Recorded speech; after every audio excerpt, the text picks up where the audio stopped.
The sharp sound of knocking tore through the silence of Mark Jenkins' small apartment, jolting him awake as if his heart had been yanked straight from his chest. Midnight was never kind to him anymore. It was the hour when exhaustion mixed with fear, when every unexpected noise felt like bad news waiting to happen. His 6-year-old daughter Lily had finally fallen asleep after days of fever, coughing, and restless tears that left him drained to the bone. Mark stood still for a moment, listening, hoping the knock was his imagination. It came again, firmer this time. Swallowing hard, he moved toward the door, mind racing with questions. Who would come at this hour? A neighbor? The hospital? Something worse? When he opened the door, rain-soaked air rushed inside, along with a sight that instantly shattered his sense of reality. Standing there was Elise Winters, his boss, the powerful and impeccably controlled CEO of Horizon Technologies. Rain clung to her white silk blouse, her platinum hair damp and darkened, her expression unreadable yet intense. She looked completely out of place in the dim hallway of his modest home, yet somehow entirely deliberate. For a long second, neither of them spoke. Mark felt a strange tightening in his chest, an instinctive understanding that this moment was different, that whatever brought Elise to his door at midnight was not business as usual. He had no way of knowing that this single knock, on the most ordinary night of his exhausted life, was about to unravel years of careful restraint, grief, and quiet sacrifice, and lead him toward a future he had long convinced himself he didn't deserve. Just hours earlier, Mark Jenkins had been sitting in the executive boardroom, shoulders tense, eyes fixed on the polished table as if avoiding attention could somehow make him invisible. Ever since Elise Winters had taken over as CEO, Horizon Technologies felt different, sharper, faster, more demanding. Elise didn't need to raise her voice to command a room. Her presence alone did that. Brilliant, ambitious, and precise, she carried herself with a quiet authority that made even veteran executives listen carefully. Mark had noticed it from the first day she walked into the office, but he'd trained himself to look away. After losing his wife 3 years ago, he'd built his entire world around one fragile truth: Lily came first. Career growth meant longer hours, travel, and missed bedtime stories, costs he refused to pay. So when Elise surprised everyone by offering him the position of Chief Technology Officer during the meeting, his chest tightened. He knew what the role demanded, and he knew he couldn't give it. When the meeting paused and people muted their microphones, Mark whispered the truth he rarely allowed himself to feel, that he wanted the opportunity more than he could admit, but his daughter needed him more than any title ever could. What he didn't realize was that his microphone was still live. Somewhere in that sleek boardroom, someone heard him. And now, standing in his doorway with rain dripping from her hair and his unspoken words hanging between them, Mark wondered if that single moment of honesty had cost him everything, or if it had exposed something Elise Winters understood far better than he imagined. Mark stepped aside to let Elise in, still struggling to understand why the most powerful woman in his professional life was standing inside his living room at midnight. The door closed softly behind her, shutting out the rain but not the tension that filled the space between them. Elise's eyes moved slowly around the room, taking in details Mark rarely thought about: neatly stacked toys in one corner, family photographs covering the walls, a half-empty cup of cold coffee on the side table. This wasn't the home of a man chasing ambition, it was the home of someone surviving day by day. "Is your daughter asleep?" Elise asked quietly, her voice stripped of its usual authority. Mark nodded, explaining the fever, the sleepless nights, the reason he'd missed work. When Elise repeated the words he had whispered in the boardroom, that he would give anything for the opportunity, but Lily needed him more, heat rushed to his face. Embarrassment mixed with fear. He hadn't known anyone could hear that confession. When Elise asked him to say it again, this time while looking at her, Mark felt his breath catch. Her gaze was intense but not angry, searching, almost vulnerable. As he repeated his words, something in her expression softened. Then she asked a question that stunned him completely. What if he didn't have to choose? Before he could respond, a small voice drifted down the hallway, calling for her father. Mark apologized and rushed to Lily's room, finding his daughter awake, flushed but smiling faintly. When Lily innocently asked about the pretty lady she'd heard, Mark felt a pang of unease, and something else he wasn't ready to name. As he tucked her back in, he had no idea that the woman waiting in his living room carried a loss as deep as his own. When Mark returned to the living room, Elise was standing near the wall of photographs, her damp blazer draped over a chair. She was studying an image of Mark and Lily at the beach, both of them smiling into the sun as if the world had never broken them. "She looks like you," Elise said softly, not turning around. Mark replied automatically that Lily had her mother's eyes, the words slipping out before he could stop them. The room went still. He rarely spoke of Sarah, not at work, not even with friends. Elise turned slowly, her expression unreadable but respectful. When she asked how long it had been, Mark surprised himself by answering with exact precision, 3 years, 2 months, and 14 days. The accident. Lily was 3. Elise didn't offer pity, didn't soften her voice with sympathy. Instead, she nodded with quiet understanding, acknowledging a truth she didn't need explained. As they spoke, the distance between them narrowed, the air charged with something unspoken. Elise revealed that the CTO role wasn't what Mark imagined. It had already been redesigned, built with flexibility, remote work, and support for moments when life intervened. Mark struggled to process her words, questioning why she would go that far for him. Her answer came without hesitation, because talent like his was rare, and because she understood what it meant to choose between ambition and family. When Mark asked if she had children, a shadow crossed her face. She spoke of a son, of a husband, of loss that had driven her deeper into work rather than away from it. In that moment, Mark saw Elise not as an untouchable executive, but as someone carrying the same kind of wound he lived with every day. The revelation hit Mark harder than he expected. All this time, he had seen Elise Winters as someone untouched by weakness, a woman who stood above grief through sheer willpower. Now he realized she had simply buried it beneath success. As she spoke about losing her son and husband years earlier, her voice remained steady, but her eyes betrayed the pain she carried alone. Mark understood that instinct all too well. If not for Lily, he might have done exactly what Elise did, thrown himself into work to escape the silence of an empty home.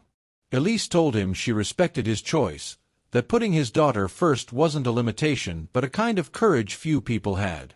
The words unsettled him more than praise ever could. When Elise finally said she should leave, the idea of the door closing behind her felt heavier than it should have. Mark stopped her, asking if the offer was real, if the flexibility wasn't just a gesture. Elise assured him the role had already been approved by the board. She urged him not to say no out of fear of success, fear of life moving forward after loss. When she left, rain still falling, Mark stood in the doorway long after her car disappeared, feeling something stir that he had carefully locked away for years. That night, sleep didn't come easily. His thoughts circled around Elise's words, her quiet understanding, and the possibility that life hadn't closed its doors on him after all. For the first time since Sarah's death, Mark allowed himself to imagine a future that wasn't defined solely by survival, but by choice. Morning light crept into the kitchen as Mark watched Lily sit at the table, happily eating her cereal as if the long night of fever had never happened. Her energy had returned, her laughter filling the room in a way that eased the tightness in his chest. While she talked about her dreams, Mark found his thoughts drifting back to the midnight knock, to Elise standing in the rain, to words that refused to leave his mind. When Lily complained that he wasn't listening, he smiled apologetically, admitting he was thinking about work. At the mention of the pretty boss lady, he nearly choked on his coffee. Lily's innocent questions cut straight through his defenses. Would he work more? Would things change? Mark answered honestly, explaining that the new role might mean flexibility, more time at home, fewer missed moments. Lily considered this carefully before offering advice far wiser than her years. She told him to take the job, and maybe invite the sad-eyed lady for dinner someday. The comment lingered long after breakfast ended. Over the weekend, Mark reflected on Elise not just as his boss, but as someone who carried grief like he did, someone who had chosen a different way to survive. By Monday morning, the decision felt clear. Walking into Horizon's headquarters, Mark headed somewhere he'd never gone before, the executive floor. He didn't send an email. He didn't schedule a meeting. He wanted to face the future directly, no longer hiding behind caution or fear. Elise's assistant looked up in surprise as Mark stepped confidently into the executive wing, a place he had always avoided. Before she could stop him, Elise emerged from her office, perfectly composed in a crisp white suit, her professional mask firmly in place. Inside the office, the shift between them was subtle but unmistakable, the sharp edges softened, the silence heavier with meaning. Mark told her he would accept the position on one condition, that the flexible arrangement wouldn't be just for him, but a model for other parents in the company. Elise's expression transformed, pride and approval shining through as she admitted it had been her intention all along. When Mark asked why she had come to his house instead of handling everything through formal channels, the answer surprised even him. He needed to know the woman who had knocked on his door at midnight was real. Elise's composure faltered for just a moment, revealing vulnerability beneath her control. Their conversation shifted carefully, stepping beyond titles and policies into something personal but unspoken. Elise warned of company rules, of discretion, of risks, but her willingness was clear.